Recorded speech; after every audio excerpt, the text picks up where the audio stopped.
Tuhannya. Maka ketika berhadapan dengan umatnya, maka Ibrahim alaihissalam menggambarkan sifat-sifat Allah yang ia yakini dan ia sampaikan kepada umatnya, dan itu diabadikan dalam surat yang ke-26, surah Asy-Syu'ara, yang berarti tukang syair, yang beberapa ayat. Yang pertama, Ibrahim mengatakan, "Walladzi khalaqani fahuwa yahdin." Sosok zat Tuhan yang saya sembah adalah yang menciptakan aku. Fahuwa yahdin, dan dia juga zat yang memberikan petunjuk. Laqad khalaqana insana fi ahsani taqwim.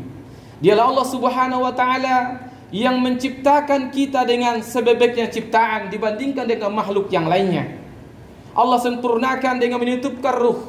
Allah dengan melengkapi dengan akal, dengannya membedakan kita dengan makhluk yang lain. Bukankah Allah Subhanahu wa taala huwallazi akhraja min butuni ummahatikum la ta'lamuna syai'a wa ja'alakum sam'a wal basara wal fu'ad?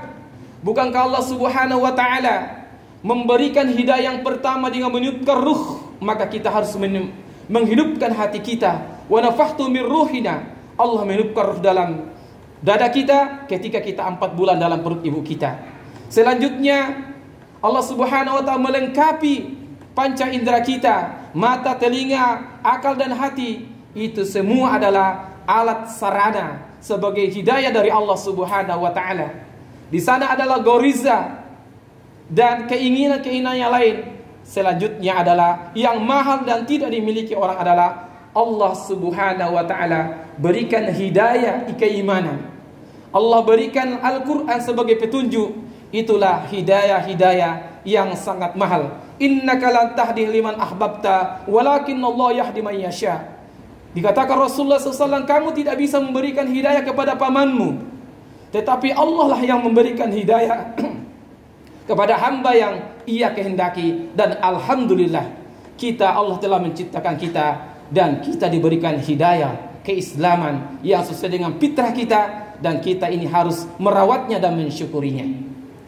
Yang kedua, Ibrahim alaihissalam menggambarkan zat yang ia sembah, yang menunjukkan berbeda zat yang disembah oleh umatnya adalah walladzi huwa yut'imuni wa yashkin. Zat yang aku sembah adalah dia zat yang memberikan makanan dan minuman. Kalau kita ditanya siapa sih yang menyediakan semua bahan makanan dan minuman untuk manusia yang ada di dunia ini? Huwallah, dialah Allah Ar-Razzaq. Dialah Allah yang menurunkan air hujan sehingga tanah-tanah yang dulunya mati gersang menjadi gembur dengan turunnya air hujan, maka tumbuhlah tanaman-tanaman. Dari tanaman-tanaman itu binatang memakannya, manusia memakannya, dan terpenuhi segala kebutuhan manusia. Dalam artian adalah Ar-Razzaq harus kita tanamkan dalam kondisi negara kita, kondisi Covid ini. Di sana ada kekurangan-kekurangan sebagai ujian, tapi yakinlah kita bahwasanya wa ma min dabbati illallahu ala rizquha, tidak ada binatang melata pun kecuali di tangan Allah tanggungan rezekinya. Dan kita harus yakin bahwasanya semua kita ini adalah sudah ada takaran rezekinya dan tidak akan habis rezeki kita sampai kita meninggal. Pasti akan dikasih saja.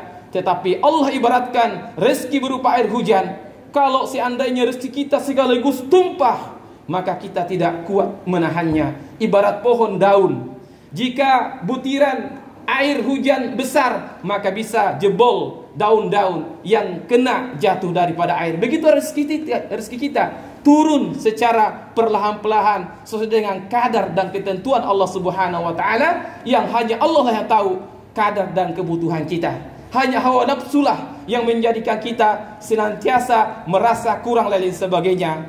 Dan ayat ini menunjukkan bahwasanya walladzi huwa yut'imuni wa yaskin. Dialah Allah yang menyediakan makanan dan minuman kita. Kita hanyalah kasab usaha, tetapi yang menyediakan, yang menjamin Allah Subhanahu wa ta'ala. Kemudian Ibrahim menjelaskan lagi, wa idza maridtu fahuwa yashfin. Jika aku sakit, wa idza maridtu, karena kita sakit akibat daripada sikap, tindakan, pikiran kita. Tetapi kata yashfi itu dikembalikan kepada Allah Subhanahu wa taala.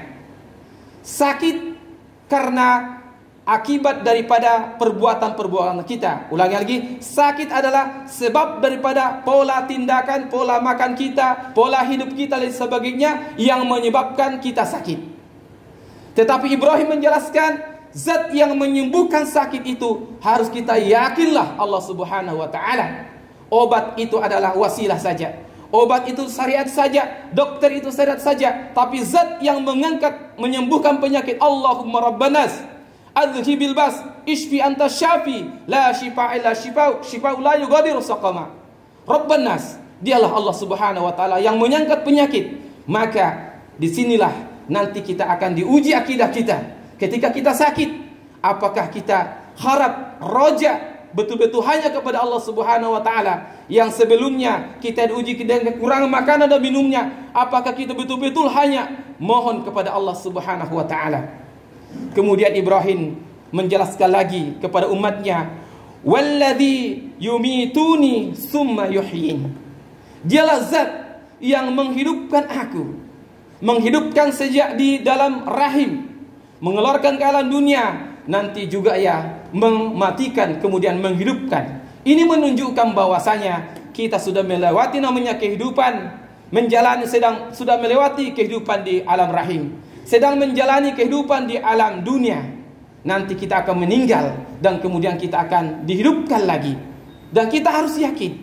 Oleh karena itu, jangan kita, kalau Khalid bin Walid, salah satu pemimpin perang waktu masih kafir, dia memimpin peperangan yang sangat banyak. Ketika dia masuk Islam, dia pun dipercaya untuk menjadi pemimpin pasukan. Tetapi di manakah meninggalnya Khalid bin Walid?